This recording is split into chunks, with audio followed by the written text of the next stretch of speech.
Hi everyone and welcome to Smart Culture Education. This is the place where we make learning simple, clear and engaging. If you're new here, don't forget to subscribe so you can join us on this journey of mastering maths, science and more. Alright, so what we are going to look at first is we are going to look at the sine rule, the cosine rule, and the area rule.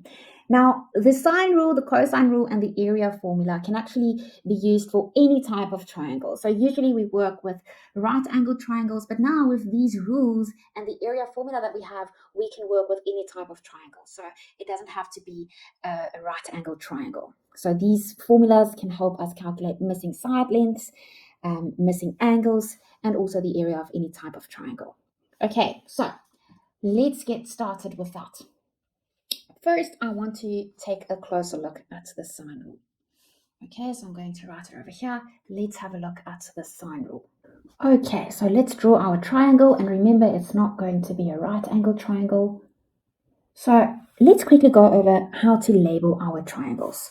So first you label the angles. Here we have capital letter A, capital letter B, capital letter C, and then you have to relabel your sides using small letters. And this side over here will be a small letter B. It is opposite angle B. This side here will be small letter C because it is opposite angle C.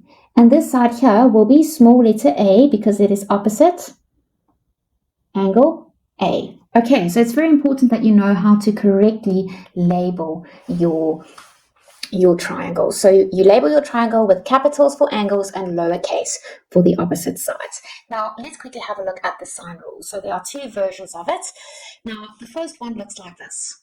Lowercase a over sine of A equals lowercase b over sine of B equals lowercase c over sine of C.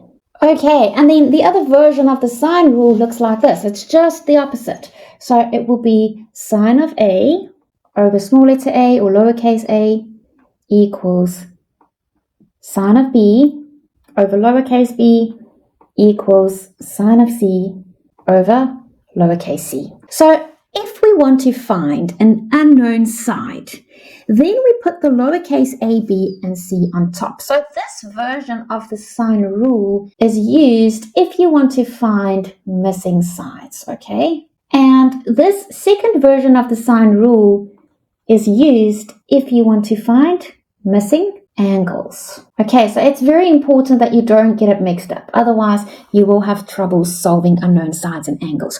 So you have to be very careful. The sine rule will always find the acute angle. Now, to find the obtuse angle, you have to subtract from 180 degrees. That's also very important to remember. So you can use the sine rule when you have any opposite pairs of sides and angles. Now, let's move on to the cosine rule. Okay, now the cosine rule looks like this.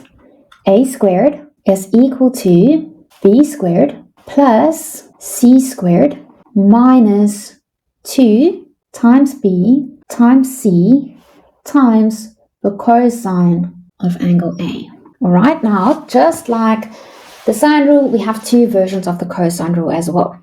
Now the other version of it looks like this. Cosine of A is equal to B squared plus C squared minus a squared divided by 2 times b times c. Now let's quickly have a look at the two different versions. If you want to find an unknown side, this is the formula that you use. If you want to find an unknown side, this is the formula that you use. Okay? And if you want to find an unknown angle, this is the formula that you use. This is the version of the cosine rule that you use. If you want to find an unknown angle, you use the second version.